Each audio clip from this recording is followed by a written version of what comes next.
আসসালামু আলাইকুম ওয়া রাহমাতুল্লাহি ওয়া বারাকাতুহু। সম্মানিত দর্শক, মহান ফজিলতের মাস, বরকতের মাস, রহমতের মাস আমাদের সামনে এসে হাজির হয়ে গেছে, মাহে রমাদান। এই মাহে রমাদানের মধ্যে আল্লাহ পাক রব্বুল আলামিন আমাদেরকে মহান সুযোগ দিয়েছেন। আল্লাহ পাক রব্বুল আলামিন আমাদের দোয়া সমূহ কবুল করবেন। আল্লাহর রাসূল বলেছেন, সালাসাতুন লা তারুদ্দু দাওয়াতুহুম, তিন প্রকারের দোয়া আল্লাহ পাক রব্বুল আলামিন ফেরত দেবেন না। আসসাইমু হাত্তা ইফতিরা, একজন রোজাদার বান্দা যখন দোয়া করে ইফতারের আগ পর্যন্ত। আল ইমামুল আদিল, একজন ন্যায় বিচারক শাসক।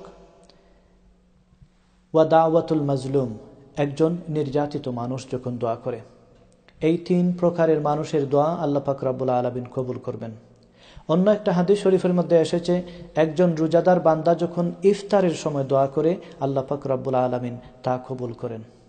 সুতরাং আমরা যখন ইফতার করি, ইফতারের আগ মুহূর্তে যাতে অযথা কথাবার্তায় সময়টা না কাটিয়ে আল্লাহ পাক রব্বুল আলামিনের জিকির করতে পারি, কোরআন তেলাওয়াত করতে পারি।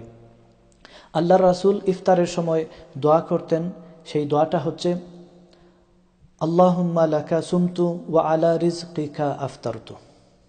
আমি আবারও বলছি, আল্লাহুম্মা লাকা সুমতু ওয়া আলা রিজকিকা আফতারতু।